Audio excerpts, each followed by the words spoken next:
A NFL é uma liga em que o formato permite que qualquer franquia chegue no topo.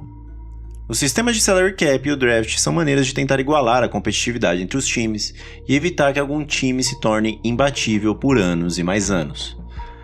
Mas a liga pode fazer o que for, existe uma variável que faz com que algumas franquias sejam mais bem-sucedidas que outras: a competência. Eu diria até que a incompetência faz mais diferença. Há times que estão anos e mais anos tentando e não conseguem montar um time competitivo, seja por tomar decisões questionáveis ou por não entender a real situação em que o time se encontra. Nos últimos anos, os Buccaneers viram a oportunidade de ter o maior quarterback de todos os tempos e assim eles partiram para um all-in, e isso foi muito bem sucedido. Ano passado, coisa similar aconteceu com os Los Angeles Rams, de forma até mais agressiva, já que eles vão ficar anos e anos sem escolher na primeira rodada do draft. Depois dessa temporada, há quem diga que os próximos anos vão ser bem doloridos lá em Los Angeles, mas no final das contas, valeu a pena, porque eles chegaram e ganharam um título. Mas esse ano, duas equipes que chegaram ao Super Bowl seguiram por caminhos diferentes. Vamos dar uma olhada na off-season e nos movimentos que levaram os times a chegar onde chegaram, começando pelo Philadelphia Eagles. Alguns anos atrás, pós-Super Bowl, a bomba Carson Wentz tinha estourado, Doug Peterson já não tinha mais controle da situação e o time desmoronou. O GM Howie Roseman decidiu então trocar Wentz e demitir Peterson.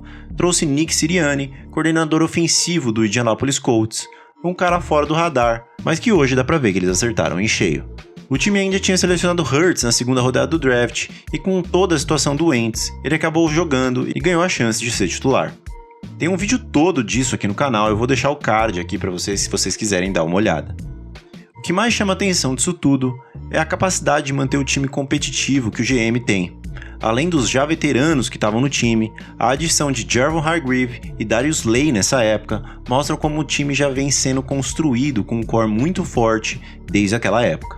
Outro exemplo de antecipação na construção do elenco foi a seleção de Dallas Goedert, tight end que é um dos bons jogadores da posição da liga, e na época muita gente pode não ter visto sentido no time selecionar ele, já que o time tinha Zach Ertz, vindo de várias temporadas com mais de 1.000 jardas.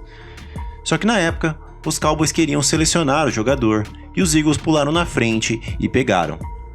Coisa que o time também fez com Devonta Smith. Os Giants amavam o jogador e já tinham deixado isso claro. Foi aí que os Eagles subiram e selecionaram o jogador na frente deles. Só aí eu já citei alguns nomes bem importantes dessa temporada. Mas nessa off-season que o GM realmente mostrou que ele é um dos melhores aproveitadores no mercado. Do bom sentido, é claro. Além de Devonta Smith, os Eagles precisavam de mais um wide receiver e muita gente os colocavam pegando Treylon Burks no draft.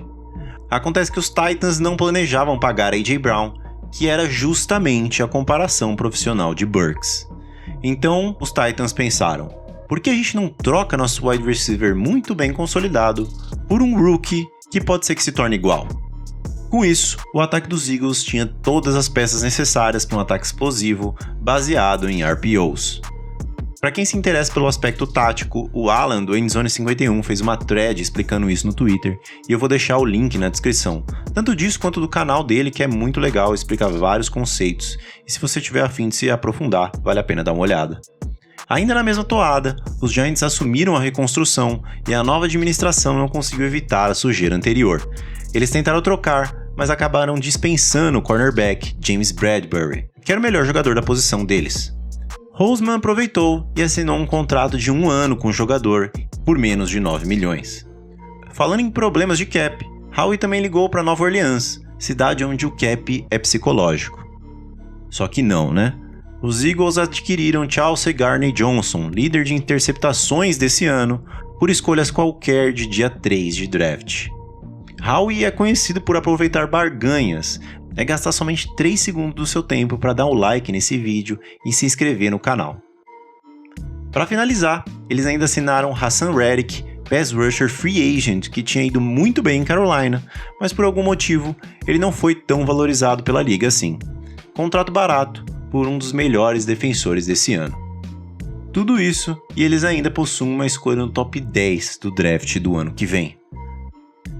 Do lado agora da Conferência Americana, os Chiefs enfrentavam uma situação diferente. Elenco que também já tinha sido campeão, mas em outras condições. Do elenco do Chiefs campeão, apenas 21 dos 53 jogadores de elenco eram pratas da casa. Esse número no Super Bowl 57 agora é de 32. Isso porque o General Manager Brett Veach fez um planejamento a longo prazo. Desde que draftou Mahomes, Brett e sua equipe vinham estudando contratos de longo prazo, e após a primeira temporada de MVP, o plano foi muito bem definido. Estudando a MLB e a NBA, o GM e sua equipe começaram a desenvolver um contrato longo que daria garantias ao jogador e o manteria na franquia por muito tempo, assim como uma renovação automática após os 5 primeiros anos de contrato. Então o plano era aproveitar o máximo possível o contrato de rookie do quarterback, e assim foi feito, o título Super Bowl veio, e depois trabalhar em cima de um contrato que ficaria mais barato com o passar dos anos.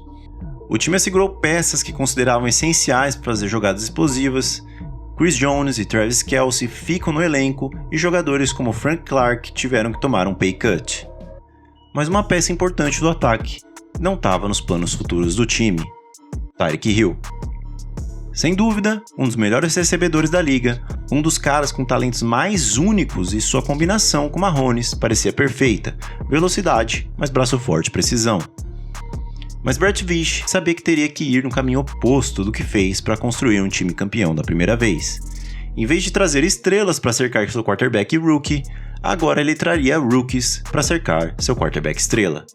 Mas acertar no draft não é tão fácil assim. Então a estratégia foi maximizar o número de escolhas para que a taxa de erro fosse menor.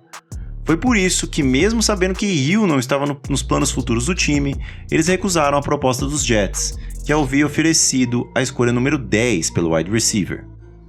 Em vez disso, o time preferiu a oferta dos Dolphins, que tinham uma escolha de primeira rodada mais baixa, mas ofereceram muitas outras escolhas, o que também lhe permitiu fazer um trade down no segundo round e acumular mais escolhas ainda.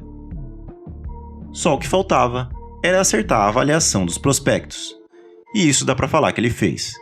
Dos 10 jogadores selecionados nesse draft, 9 tiveram uma boa participação no jogo de final de conferência, o destaque para o running back Isaiah Pacheco e o cornerback Trent McDuffie. Nenhum deles se tornou All-Pro ou nada do tipo, pelo menos não ainda, mas é inegável que sem a participação deles, o time não conseguiria ter ido ao Super Bowl. Sem Hill, o time ainda teve que correr atrás de recebedores. Sem trazer nenhuma grande estrela, compôs o elenco de wide receivers complementares com Marquez Valdes-Scantling, Juju Smith-Schuster e ainda trocaram com os Giants pelo Kadarius Toney. Fato é que ambos GMs deram uma aula de como gerir uma franquia e fazem parte da elite da profissão da liga. Eu tenho certeza que os fãs estão tranquilos com o rumo de ambas as franquias, porque o trabalho deles até aqui é praticamente impecável.